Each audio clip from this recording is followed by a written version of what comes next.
Okay, you can hear me well. Good morning. I guess it's not a full room yet. We'll see if more people will join us along the way.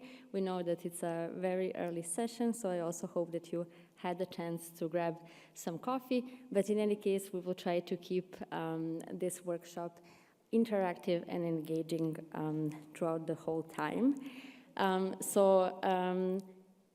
I'm very happy to be here today. My name is Branislava Arađan. I'm the WAVE Project and Youth Ambassador Coordinator. We are here today to discuss and to get more involved into primary prevention. We will have a great team of speakers that will lead you basically through this journey. For those that do not know about WAVE yet, WAVE stands for Women Against Violence Europe Network. This network was formed in 1994, and it basically started as a small working group during the UN conference in Beijing. And today, after 30 years, we've grown into the biggest feminist network of women specialist services. We represent today more than 1,600 women specialist services and women's organizations across 46 European countries, both EU and non-EU, and we have currently 181 members. So WAVE is the only European network which is dedicated solely to preventing and combating violence against women and their children. And as I said, our members are women's shelters, women's centers, intervention centers and helplines, as well as aid organizations for migrant and refugee women.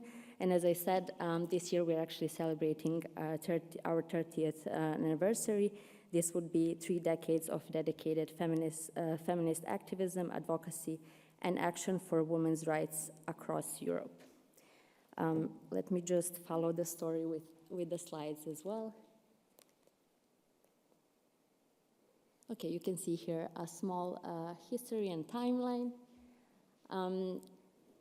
WAVE sees the inclusion and engagement of youth also as a crucial pillar, one of the crucial pillars of strengthening feminist movements across Europe, and this is actually embodied in the WAVE Youth Ambassadors Initiative. This initiative started in 2018, and since then, we had 4 generations. The 4th generation actually just started their mandate now, which means that we involved 44 youth activists representing 26 EU and non-EU countries so far.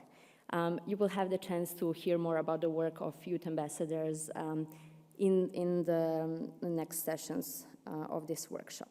So basically why we are here today, we are here and we are aiming to deepen the understanding of what primary prevention truly entails and to try to distinguish it from some common misconceptions. And we will see throughout this journey what those misconceptions could be. And as I said, the journey will be led by our amazing speakers. We have here with us Irene Zellinger. She's International Affairs Officer at Garance. Garance is a Belgium-based WAVE member. She's also our board member and a dedicated member for numerous years so far. And then we have our 2 youth ambassadors. It's Raphael Joannick from France and Alice Binet from Hungary, because usually our youth ambassadors are actually representing their countries and trying to focus their work on their national context. We also have here one speaker from EIGE, and basically before we deep dive into the topic of prevention, we will have the opportunity to hear more from Blandine Mollard. Blandine is a researcher from the Research and Policy Support Unit at EIGE, or European Institute for Gender Equality. So Blandine, you have the floor.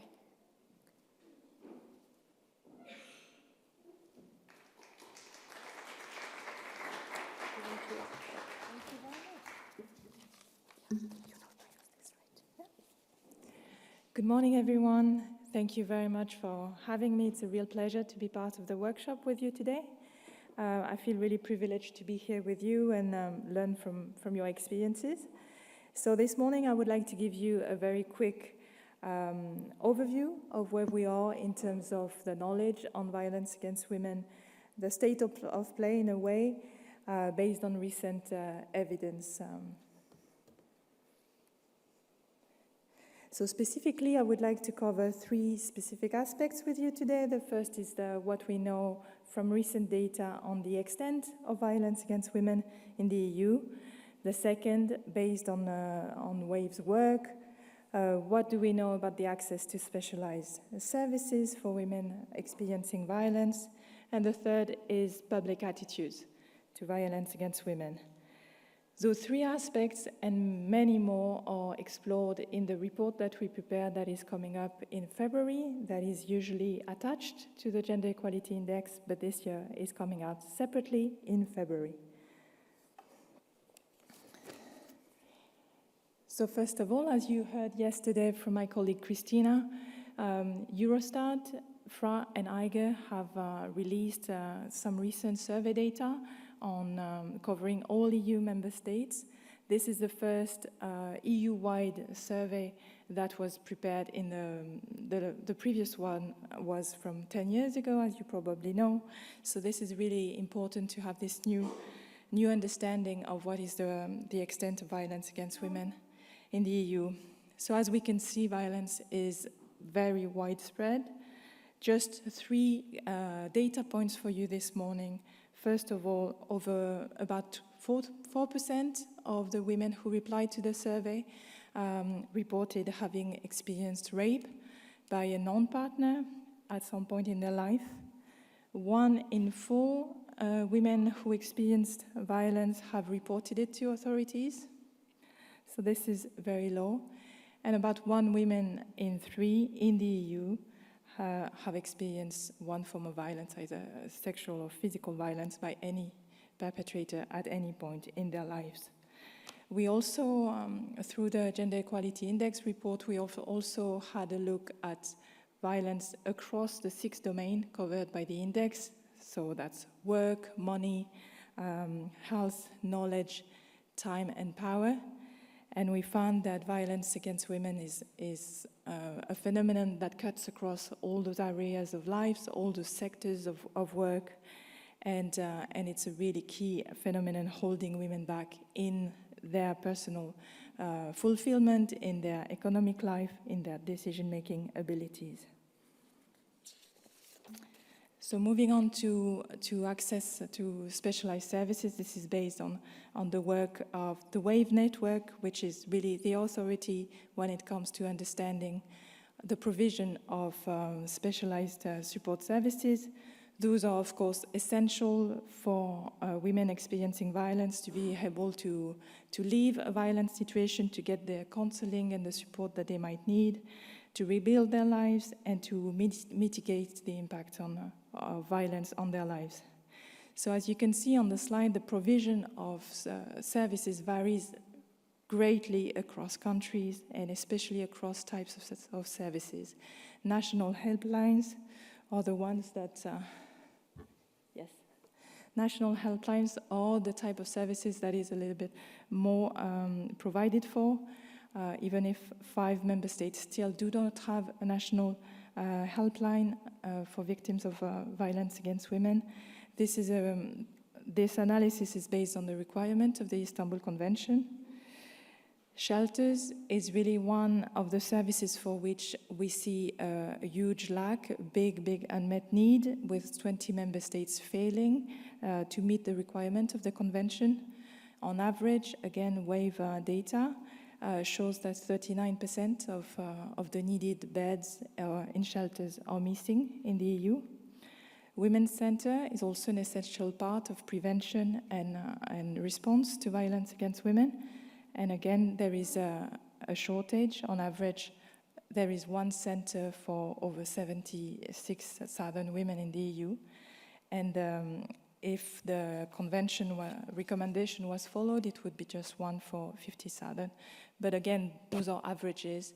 And when you look at the situation, comparing cities with rural areas, for example, the provision varies greatly. So now moving on to public attitudes to violence against women. In the index work, we have analyzed the recent survey, Eurobarometer survey, on violence against women, so asking people how they feel about certain statements, about certain situations. And this is a very useful indication of where we are in terms of gender norms, where we are in terms of pushing for violence to become unacceptable. So now I would like to, before I show you the results of this survey and what we can take from generally the EU population, how they see violence, I would like to ask you your opinion. So to replicate a bit this survey here. So I will read the statement, and if you agree that in certain circumstances that could be acceptable, please raise your hand. So it's not recorded, it's just really for the sake of our own discussion here. So the first statement would be, a man controlling his wife or his partner's finances is acceptable. If you think that there are some circumstances where this could be acceptable, please raise your hand. Checking in case you're raising your hand. You never know. So I see absolutely 0 hands up. So now let's see what the EU population on average has replied to that survey. So we find that across all the countries, the respondents have said, so we have a situation where 46% of male respondents said that it could be acceptable, at least under certain circumstances. And this is the case for 26% of women. Now, moving on to another form of violence, that was economic violence. Now, if women share intimate pictures of themselves with someone, they are at least partially responsible if the image is shared online without their consent. So here we're talking about the situation of women sharing voluntarily pictures of themselves, but then those pictures are shared beyond her consent. So what do you think that this can be acceptable in certain circumstances? Again, no hands. So let's see what the EU population has said about this specific scenario. So here you see already the gender gap is much, much, much lower than for economic violence. 45% of men have replied that yes, that could be acceptable, and 42% of women. So this is clearly a situation where we see victim-blaming attitudes being still very, very prevalent. Another statement, men making suggestive comments or allusions about a female colleague's appearance at work is acceptable. How many of you? Okay. At least you are being consistent, it's great. So in terms of EU population, we see that there is acceptance for this form of violence among 27% of men and 15% of women. So here the gender gap is quite large. In general, we see that women find violence against women much less acceptable, except in certain circumstances, victim-blaming attitudes are still quite common among women as well. And the last one, women often make up or exaggerate claims of abuse or rape. I don't think I need to ask you if you want to raise your hand. This is clearly one of the myths around violence against women that persist, and you can see 22% of men, 13% of women in the EU tend to agree with that statement, that yes, that can be true, allegations can be fabricated or exaggerated. So what does this very depressing picture tell us? First, good news. I didn't show you this, but sexual and physical violence in intimate relationship is something that very, very, very few people agree on. This is clearly considered unacceptable by the majority of population. So 95% and 92% of respondents in general find those forms of violence unacceptable. At least we need to have some silver lining. But as I've shown you, tolerance for other forms of violence that are considered a little bit less obvious or less clear, a little bit more subtle, are still receiving quite a lot of acceptability and tolerance. So I showed you non-consensual sharing of intimate images, online sexist hate speech also receives still some acceptance, or economic violence. We think that this is due to maybe a lack of understanding that those situations constitute violence against women. So it points to still a lot of awareness raising to be done. As I said, victim blaming attitudes strongly persist. And we analyze this data by sex, but also by age. And we see that unfortunately, young men under 45 are showing really strong level of acceptance of violence against women, and including victim blaming. So in the past, there was this situation where acceptance or tolerance for those forms of violence would be higher among older groups, but now we see a situation where it's not necessarily the case. It's more young men who are sometimes resisting progress on violence against women and gender equality in general. We have also analyzed we have correlated violence against women attitudes with the Gender Equality Index, and what we found is that in countries where the level of gender equality is very high, this acceptability of violence is low. So for us, we see it as another confirmation of this holistic approach that has been mentioned over and over again in the past 2 days, and the fact that of working towards gender equality also supports progress against violence against women. So thank you very much for your attention, and I look forward to the discussion.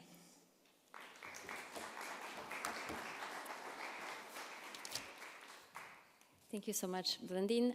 This was sharp on 10 minutes, so that's a good job there. Now, as we promised, it's going to be a little bit interactive. We want you to move a little bit across the room. So please, Irene, do our ice-breaking game. Good news if the first thing I ask you to do is to get up and move without much introductions. What we would like you to do is move around the room and then meet people you haven't yet spoken to or don't know in the conference. And if I can demonstrate with you. Please wait first for my explanations. The introduction is, of course, who are you, and maybe where do you come from, which organization, which context, etc. And then also present yourself with one thing you think should happen to end gender-based violence. So, to give a little demonstration, hello, I'm Irene, I'm from Garance here in Brussels, and one thing I think can end gender-based violence is if all women, girls, gender and sexual minorities knew how to protect and defend their personal boundaries. Okay? And then you would go on with you are, okay? One presentation. Then you go on, you meet a second person, you again say, yeah, hi, I'm Irene, and the other person also presents themselves, and then you say, and I just met X, and they say they come from, and their thing to end gender-based violence is, okay? So you go on. Once you have met 3 different people you haven't known before, and you have stated those 3 things that we can do to end gender-based violence, you sit down on one of the tables. Given the size of the group for the moment, please take care that it's about 5-6 people at each table to even it out. Questions? Go.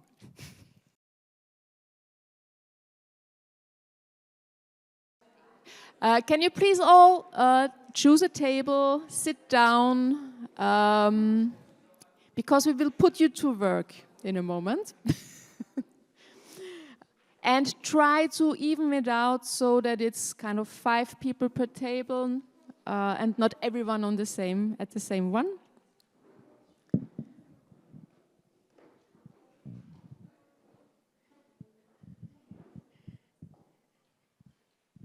Okay. Thank you for having played the little game with us. So I'm Irene. I'm from Garance here in Brussels, as you have known, and I'm a feminist self-defense teacher. which means that I'm teaching women, girls, gender and sexual minorities on knowing their own boundaries, knowing how to set clear boundaries and how to protect and defend them when other people do not respect them, and that in all walks of life.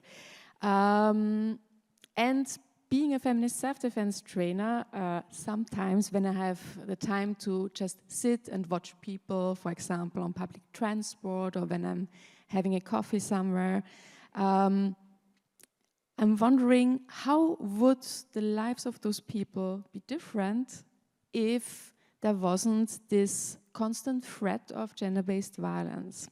So I would like to invite you to close your eyes for a moment and think about your own life. And imagine what would be different if there was no risk at all, no possibility even for gender-based violence to exist.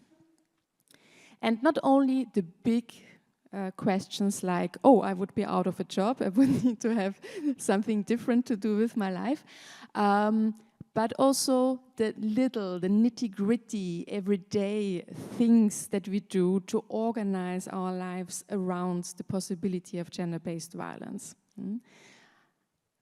How would we decide differently? How would we move around differently in public space? How would we interact differently with other people? People we know or also people we don't know?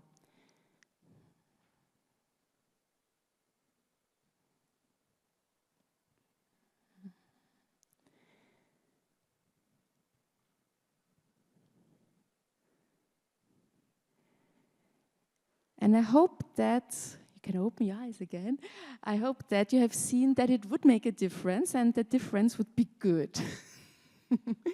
So that's something I want you to hang on to when we will talk about primary prevention of gender-based violence. Because when we're talking about gender-based violence, we often focus a lot on the harm it does, the costs it has, and we do not focus on what we have to win if we manage to end it. The time, the energy, the mental space that would be freed if we would not have to think constantly about the possibility of gender-based violence. And when I say think, it's not only consciously thinking, oh, I could be a victim of gender-based violence, or oh, I could be a bystander to gender-based violence, or oh, maybe I have committed gender-based violence. It's something that is so ingrained that we are thinking about it without even realizing that we're thinking about it. So having that in mind, if you look at the conversation about gender-based violence, you will see that the aftermath of violence takes up a lot of space. And that not only in action plans or in service provision, also in funding, for example. And I have a problem with that, not because it's not important to answer in a meaningful way when gender-based violence has happened. But if we only ever clean up after the fact, how can we change that it happens in the first place?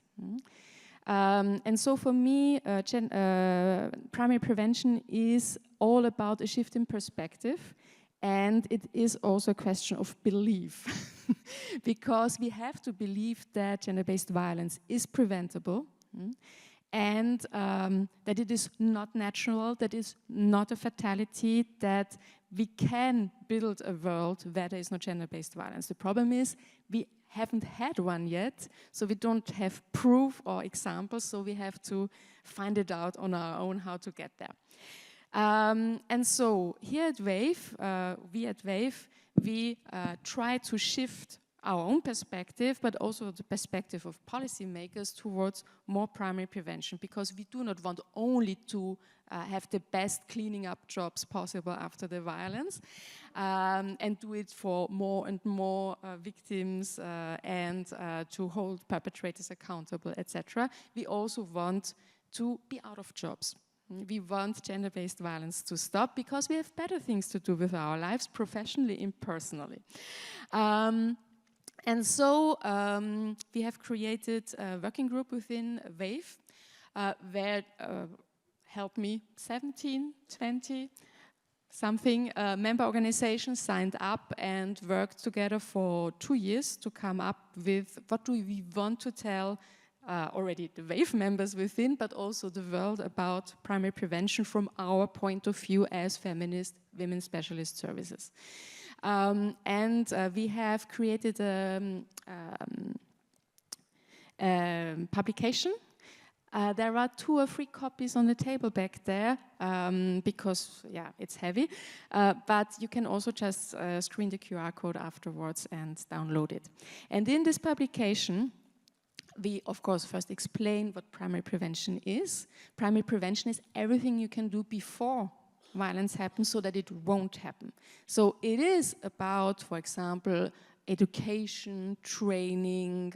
It is also about making environments safer, but it's also about tackling the root causes of gender-based violence, those structural inequalities that allow violence to occur, that vulnerabilizes certain populations more than others, that legitimizes gender-based violence up to a certain point. So there's a lot of work to do structurally, but also in terms of programs, interventions, etc.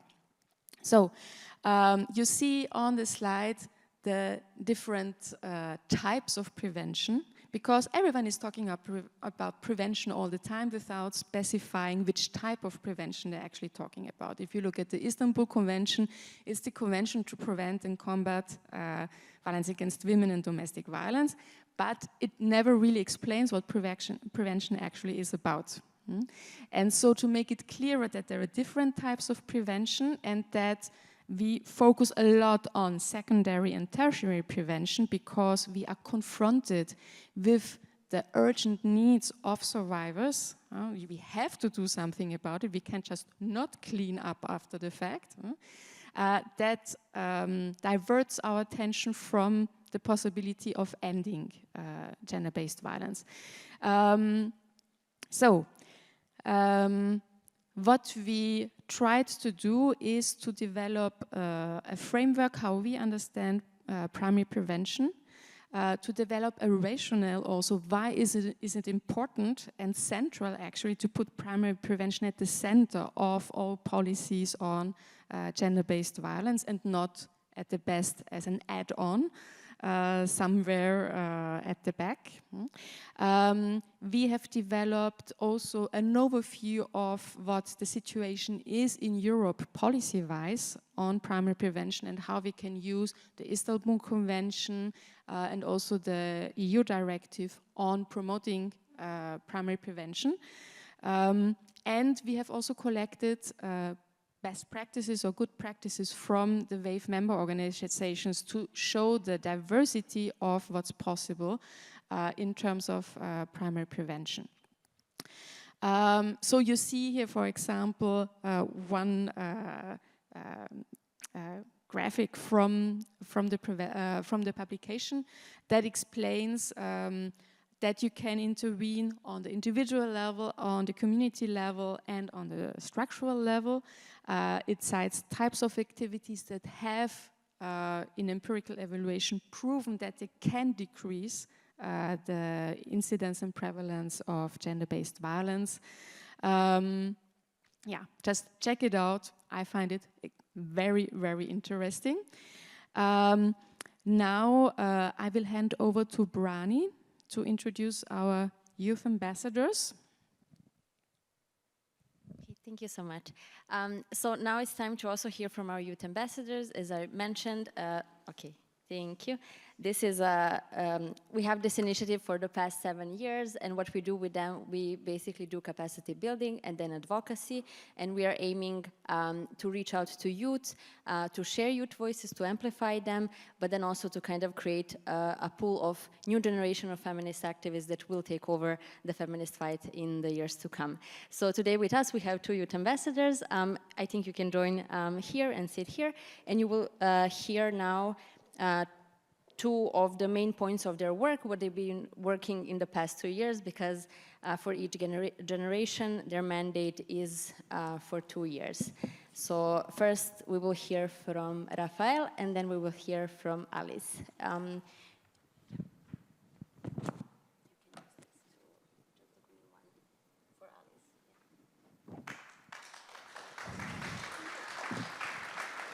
Is it working? Hi, everyone. So basically, I will tell you what kind of activity in terms of prevention we did as Wave Youth Ambassador. So I created in 2022 the campaign I Am a Woman Girl in Cyberspace with 2 other youth ambassadors, Ivana and Lena from Albania and Sweden, and I'm from France. So basically, we are running national workshops to connect stakeholders, to create collaborative intersectional guideline, to tackle cyber violence, because we identified that the few really guidelines and policies that exist already are created and introduced by traditional national entities, such as like national research institutes and governments, bodies and commissions, which basically are translated into specific scope-limited, non-intersectional policies. For example, I take an example, concrete example in France. The guidelines existing to prevent cyber violence are focused on domestic violence with white heterosexual couples and school-based violence. While we know that cyber violence is threatening marginalized communities and young women the most.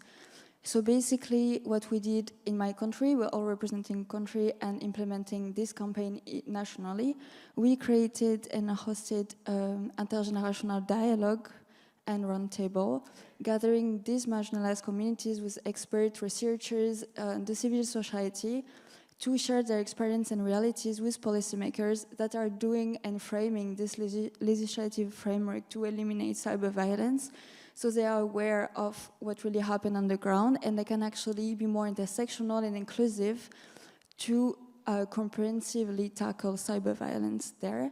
So it's about prevention in terms of building the correct and comprehensive structure to completely eliminate violence and not only tackle what kind of cyber violence, and then after you need to support survivors that were threatened online or things like that. Yeah, this is basically what we did. And doing this kind of intervention also, we talked to a lot of young people that are actually really interested in tackling the root causes and doing prevention instead of supporting survivors only after the violence occurs. So we created the feminist project management workshop to equip the young people with necessary skills to actually do their own initiative in prevention. This is all for me.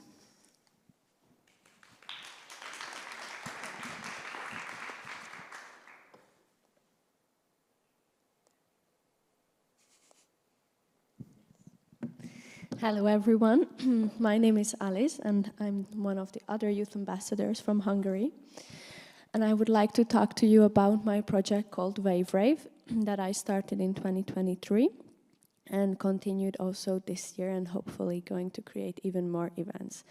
So the basis of this event is about menstruation education and to talk about all the other elements of menstruation that also result on inequalities, such as the stigmatization of the topic, not including menstruation as within the humanitarian aid framework, and also basically neglecting education for all genders. So the Wave Rave, how it looks like right now, it started off more as an awareness-raising campaign in the city center of Vienna, Austria, which was a musical event that also included various workshops to educate people, but also to creatively engage within their experience of menstruation and how non-menstruators experience menstruation. Throughout both of the events, there were around 300 people attending each time, which was a big success. But realizing these events, I also noticed that raising awareness is not enough and will not do good enough justice to primary prevention. So I also introduced even more parts of education, where you see in the background of this little nice collection, that I made it a focus that I collaborate with other people who teach about menstruation, and I went to Hungary to teach high school students about menstruation, because it's basically not at all within their national curriculum. And if you know Hungary, then you know it's quite difficult to get into schools, so it is a real struggle to manage and to collaborate with other people who are interested and motivated in this field. And right now, or also for Wave Rave, I also started a petition to have menstrual products available at all schools, which is still under the process to have it at the City Hall of Vienna. And also within the university, I was helping them to create this menstrual product, how do you call it? Like to have menstrual products in all toilets, doesn't matter which gender.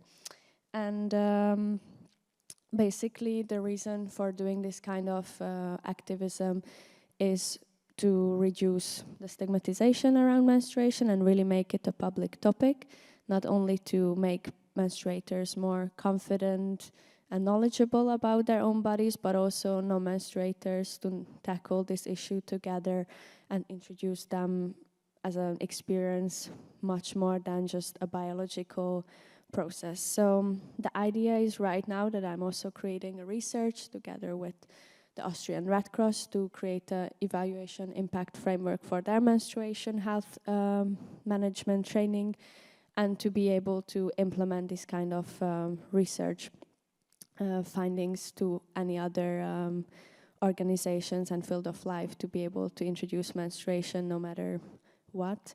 And for example, to have, I don't know, engineers think about when creating public toilets, or what are the needs of people who are menstruating, basically.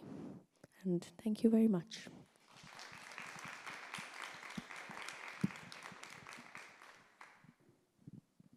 Okay, thank you so much. I hope you loved the stories and got some inspiration from it.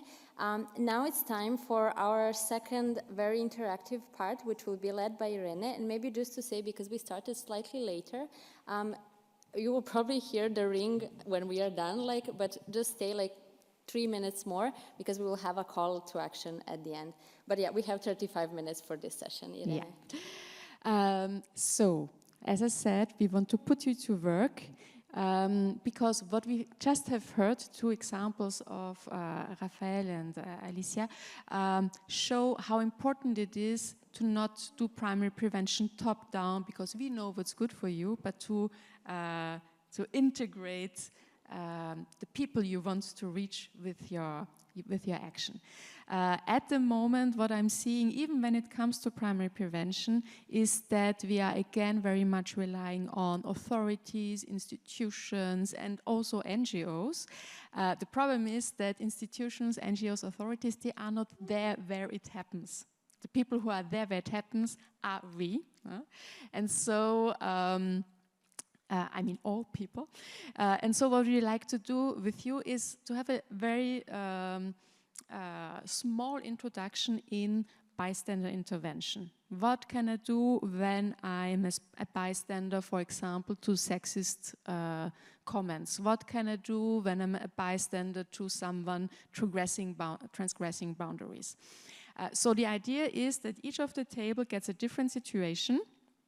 As you see, we printed them in the hotel yesterday evening, and we didn't have scissors, so it's really this "we will manage" spirit from yesterday. And you have 10 minutes to discuss among you different ways to intervene in the situation. The idea is not that much to try to find out the one good intervention, because it probably doesn't exist. There are many of those. And rather make the longest list possible of reactions that you can think of without already trying to find out, is it good or bad? So don't censor yourself. The exercise is called Anything Goes, because anything goes. Okay? So you have 10 minutes for your brainstorming, and please also appoint one person per table to give us the feedback once we are done. And we will ask each of the tables to tell us 3 of their possible reactions. You don't have to give us the whole list, okay? You are free to go.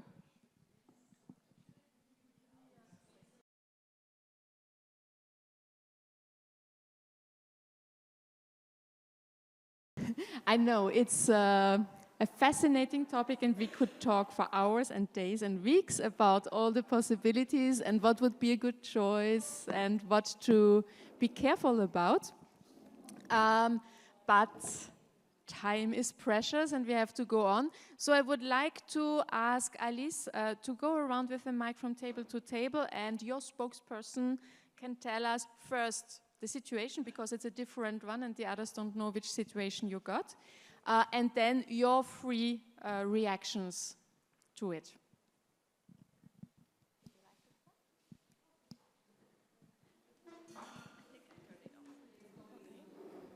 Can you hear me? Okay. So hi everyone, I'm Giulia, and in this table, should I read the example maybe to share with the others? Okay. So we had this situation when during a high-level conference, a staff member takes the hotel elevator and overhears 2 male keynote speakers talking about a woman in a hijab who works at the registration desk. Here we imagine that the staff member is a member of the same conference, correct? Okay, so speaker A, did you see the girl in the hijab? What a shame, she's hiding what must be a stunning body under all that.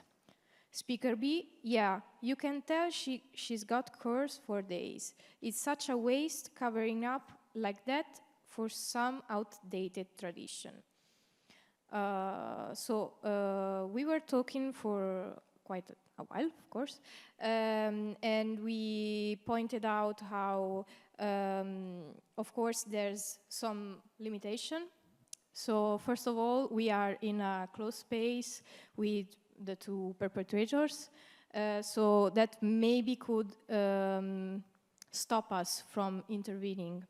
And also we notice an imbalance in power relationship. Of course, they're keynote speakers and we're just a staff member. But we were wondering if there were no limitation, what could we do, or what we would say.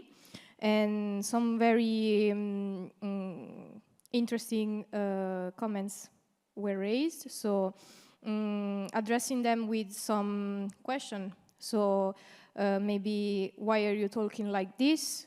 Or how is that any of your business? So direct or more indirect, let's say. Of course, calling it out and name things as they are. And another possible reaction could be to document it, record it if possible, or even write it out, because evidence could be useful for either the conference manager or the management of the hotel. Even though this opened up another discussion, some said that, of course, not all the people receiving these report could be open-minded, and they could shift the blame on the worker, so the woman. So it could potentially be a risk for us intervening, for the woman working, so it's a bit of a situation, problematic situation. And yeah, I think I covered it up. If you want to add something else.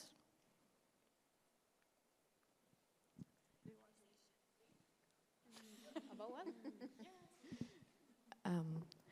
We said to talk to the organization members because, I mean, I don't think any kind of conference would want keynote speakers saying those type of comments regarding any type of person, whether it's a HOTA member or a member of the organization. And also for that, evidence, it might be good because depending on the hierarchy that you have in the organization, whether you're a junior or whether you have a higher level, your credibility might be higher or lower, that's sadly. So yeah, talking to the organization might be the most safe if you're a girl, because as you were saying, being in an elevator alone might be a little bit scary to confront that situation. Okay, thank you so much, Julia and colleague. Next table, please.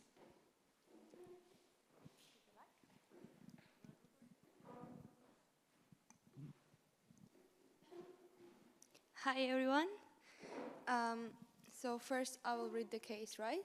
Okay, I'm Anna. At your at your work gala, you notice a female colleague who is visibly drunk, struggling to stay balanced and slurring her words. A male colleague approaches her, acting overly friendly and persistent, despite her obvious intoxication. He continues pressuring her to leave the party with him. So that's our case, and we had a lot of ideas, a lot of different ways to deal with this kind of event, but in the end we decided to go with 3 main topics, which might also include some of the other examples that also can be used in order to prevent this kind of action. Well, first that came up to our mind was, of course, approach the female colleague and ask her if she's okay and offer her to go home with her. Because this is the first thing the person would think of in this kind of case. And we also have dealt some similar situations where we just decided to approach the person first. Even though she might be under intoxication, therefore her actions would not be mature or on the cold brain, I would say. But in this case, it's still the best way to deal with it. Well, sorry? Yes, also we should ask her if she has close friends or someone she really trusts, so that we can maybe contact the friend, the close friend, or a person who can also support her and go to home with her. So that was the first of the options. The second that we also thought of was if there is any, of course, if this is the conference or event or gala, right, it should have security, some kind of security at least, or HR or the management. So we would contact the people who are in charge of this event or who are in part of the security, not directly police maybe, but someone who is trying to take care of the event itself, and ask them to take care of the situation. We hope that it would be helpful, that the people will take actions, and if not, this means that there's a problem within the organization. Organization itself is not the safe, therefore we might have to take action and contact the third party. The third party might be police or different kind of associations or organizations or even NGOs, which can take care of this situation, but it will not be directly or right away action. Therefore, it's something more on the higher level or like more into depth of the investigation for later. And this brings us to the main third action that we were thinking of, which is take action about this kind of case for the future investigation, or in future, okay, if we cannot prevent right away, right now, we can think of the future to make it more safer for our colleagues, for our female colleagues, in order to feel safer in the environment they're working in, and they will not be scared of getting drunk and then being abused. Therefore, that was what we were thinking of. Let me go through my notes.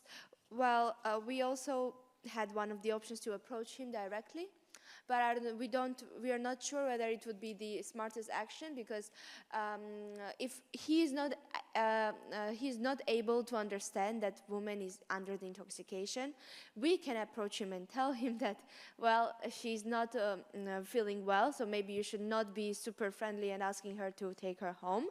But if he is doing that on conscience, that was what we were thinking of, then I don't think this is the smartest idea either. And also one of the ways to prevent for future as well could be recording the case.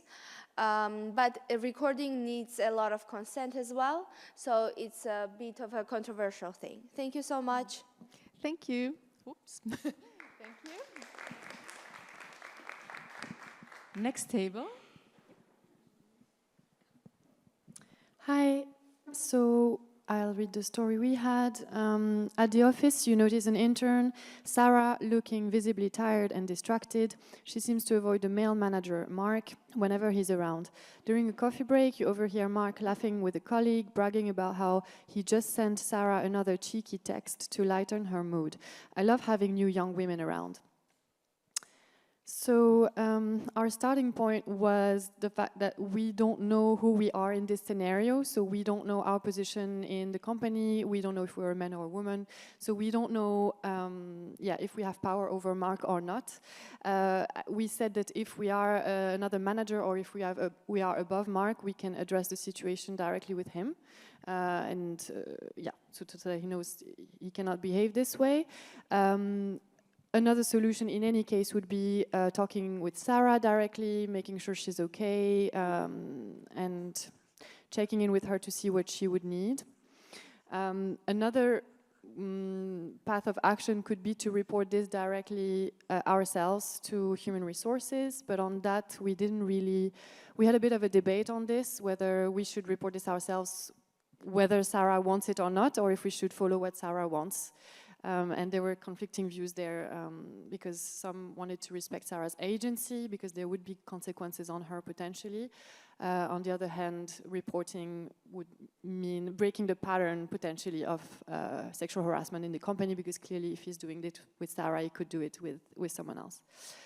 Maybe a broader action could be to make sure that our company does have a policy on sexual harassment, that there are systemic measures basically to prevent this from happening, and being able to report it and stop it.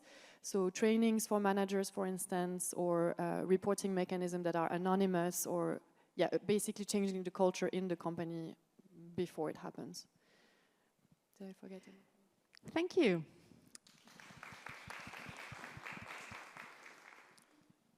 Then we have the last but one table.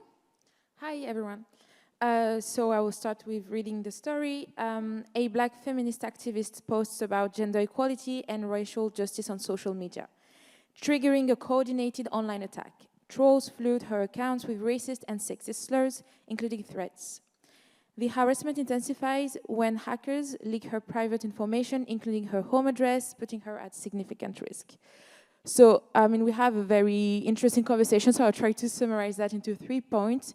The first one that we identified would be to put in place a systematic and more straightforward online reporting mechanism for people facing online violence, including gender-based violence in this situation, but also racism in this situation in particular, but also other forms of violence that we could face online.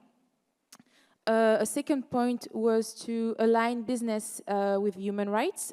So that means include the companies for instance, here it's a social media company, so let's say Meta, for instance, to prevent this type of violence, including by putting in place algorithm that will not emphasize or delete these types of comments, including when strong personal data or personal data are shared online. But also to put in place house rules that need to be explicit and for users to read and not only be a box to tick. In particular, when it comes to how to interact online with other people, and to go, as I said, beyond ticking this box, but also to put in place consequences to those who actually put those comments. And finally, to prevent doxing, because in this situation they are sharing her personal data. So we need urgent and immediate reaction from the online platform, obviously, but also from the police and other law enforcement professionals. And linked to that, it means that those institutions need training for professionals to react and protect the victim in a gender-sensitive way, but also by taking into account other forms of cross-cutting discrimination, I mean, in this situation, in particular, racism. That's a whole action plan already. I'm not sure if as a bystander we can do all that, but we can contribute for it to happen, that's sure. And our last table. Okay, so our situation is in a team meeting, a young woman employee presents a well-researched idea, but her male colleagues interrupt her multiple times and dismiss her suggestions without consideration. Later, when a male coworker raises a similar point, the team praises his input and engages without recognition that the idea originated from the young woman employee. So we had a plan in like 2 steps, because there are 2 situations. There is the interruption situation, and then there is the idea stolen situation.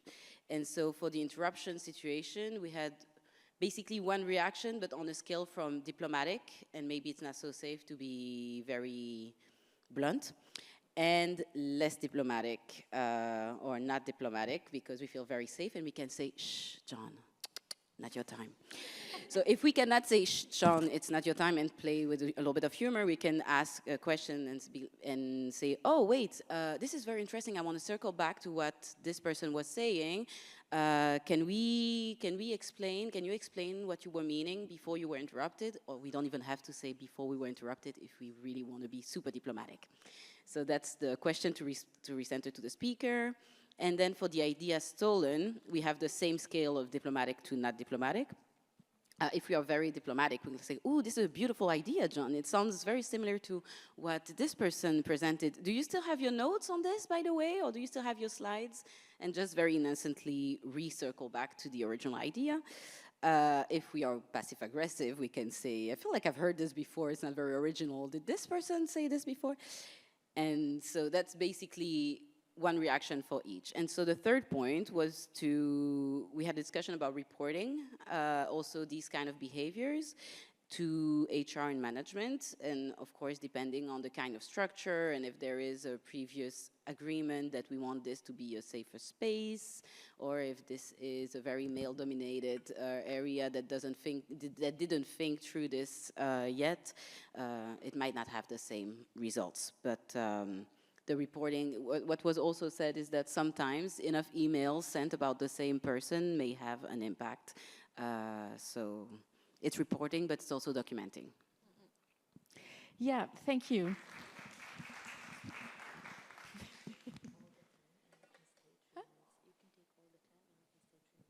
Okay. So maybe you wonder what I'm doing up here with the boxes I put things into. Actually, your ideas that you shared belong to different strategies that we can use as bystanders in a situation where something untoward happens. As you also shared during the feedback round, of course it depends on who we are, where we are in the hierarchy, either of the organization or of the whole of society. It depends of who's the victim, who's the wrongdoer, etc., etc. Are there other people that could maybe intervene? So it's not that easy to have a one-size-fits-all solution or intervention as a bystander, and you need to adapt to the situation.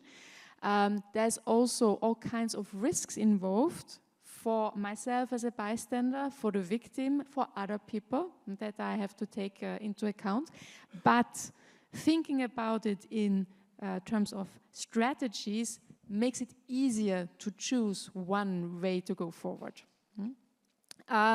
First of all, you also mentioned that there are things that I can do on the spot during the situation, and then there are things that we can do afterwards. So all these more structural things is not something that I can do on the spot, but then that can be done afterwards. And again, it depends on who I am, if I am able to do it on my own, or if I need other people to put in place all those policies, trainings, rules, etc. So let's go quickly through the strategies to give you a little idea of what we're actually doing when we are doing that kind of thing. So one proposal was to ask the wrongdoer, why are you doing this? To make them talk about what's behind the behavior or the comment. Of course, the disadvantage of that is that I'm giving the person airtime to maybe talk even more about their beliefs and preconceptions that are problematic. But on the other hand, it can also help the wrongdoer to realize that it's actually not okay. So that's what I would call dialogue. There are also other things that you can do for engaging in a dialogue, like, for example, explaining why that's not okay to do, or explaining about the impact that it can have, etc., etc. So dialogue is something that works when there is mutual respect. So it depends on my relationship with this other person who has done something wrong. Is it possible to talk to each other with mutual respect? If not, then dialogue might not be the best thing for me to do, because I may be talking into a void.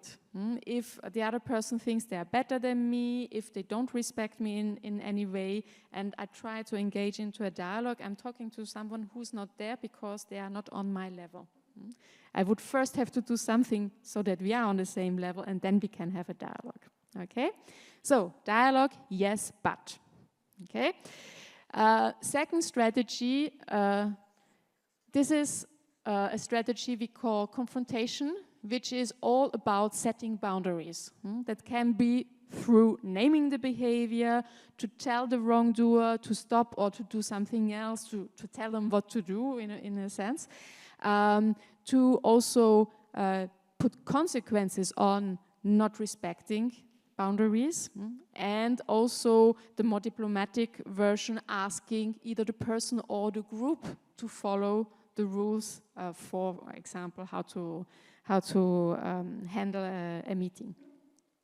Confrontation is setting boundaries, so it's clear what we are talking about, and that gives the responsibility to the wrongdoer to not make a choice. Do I still continue transgressing the boundary when it's out in the open, that it's a transgression, and take that responsibility, or do I prefer to stop it, deflect, do something else?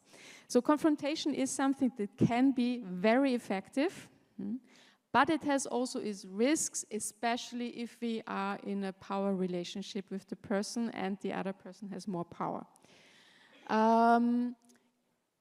Here we have documented behavior, reported behavior, talk to the members. So it's more about, in a way, making it public. Because if I document it, is to show it to someone. If I report it, well, other people will be in the know. Making it public doesn't mean that everyone needs to know, but more people know what's going on. So this is going public. Of course, I can also take an ad out in a newspaper and put in what has happened. Going public can be useful because it distributes the responsibility to act more widely. It's not just me as a bystander, but everyone who knows about it, who needs to do something about it. It can help to get more allies, do something about it. Going public is also useful for the victim to hear, or to see there are other people who don't agree with this and who have my back, and there are structures in place that we can use that can protect me. And going public can also have an impact on the wrongdoer, because people doing wrong things intentionally or unintentionally, in general, they don't want to be seen doing those. And so attracting attention to it can also be something that convinces a wrongdoer to stop what they are doing. So this we have already said, that would be rather afterwards. Then, or also before the next time, but not during the situation. Then we have everything we can do to decrease harm for the victim. Of course, for that there needs to be a direct victim. If I hear someone making sexist remarks about, in general, women, there is no direct victim, or there are a lot of direct victims. And also, if the victim is not aware of what has happened, if we take the elevator situation, I think it would not be a good idea to afterwards go and tell them, you know what they said about you, because that would create harm for the victim without any need. But if the victim is there, if they are aware of what's going on, there are lots of things that you can do to support them, and it can even only be through your body language, showing that you see what's going on and you do not agree, helps the victim to not feel alone. So even if I do not have any power at all in a situation, there are things that we can do to support victims. And finally here, well, this is about allies and making third parties intervene. Of course, for that, there need to be third parties. Not always possible or not in the immediate moment. But, of course, the more we are to intervene, the better the chances that it will work. So these are some of the strategies. There are other ones that have not been discussed. For example, distracting from what's going on to take pressure off of the victim and stop the behavior in the moment. It could also be paradoxal intervention, which is simply saying or doing something that doesn't have any sense in the situation to disrupt it. So there are lots of other things that could be done for intervening as a bystander. I hope that that gives you a little bit more structure to what could be done as a bystander in a situation. Don't hesitate to take pictures of it, etc. We also have a little sheet for you because we do not want to let you leave from here without giving you homework.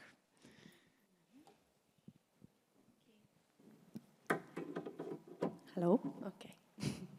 So, the following thing could be your homework or is your homework, but there will be no punishment if you're not going to do it, but still.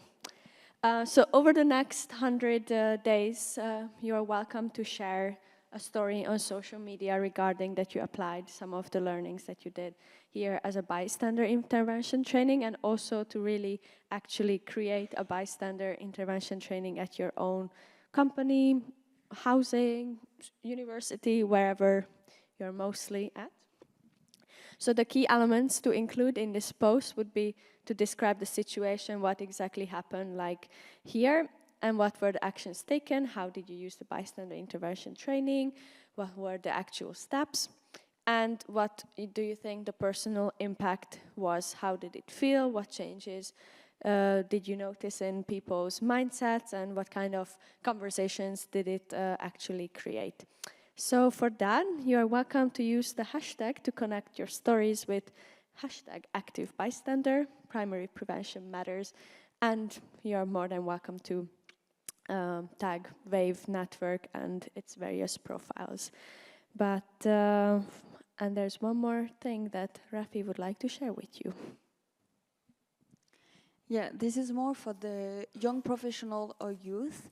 So basically, I talked earlier about the Feminist Project Management Workshop. If you're interested to implement your initiative of prevention in the next 100 days, that is more than bystander or in addition, you can just like come see us, Alice and I.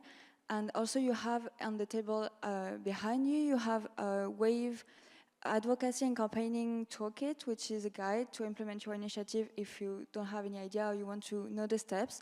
If there are not enough for all of you, you can just go on the website and you will also find it. And also, if you're interested by the I Am a Woman Guide in Cyberspace campaign or the Wave Rave, don't hesitate to come to us to join or to ask some question you have some. Thank you very much. So thank you so much for staying with us until the end. We got a little bit over the time, but I think it's fine. Just very shortly, as you had the chance to hear, we work very hardly on primary prevention. We advocate for it. We also advocate and push for Istanbul Convention and the new EU Directive on Violence Against Women. So please, if this resonates with you, you're more than welcome to reach out to WAVE and to see if we can collaborate and do some joint efforts. Please feel free to take any of the merch that we set there at the table, and we are happy to talk more with you in the networking area. Thank you so much.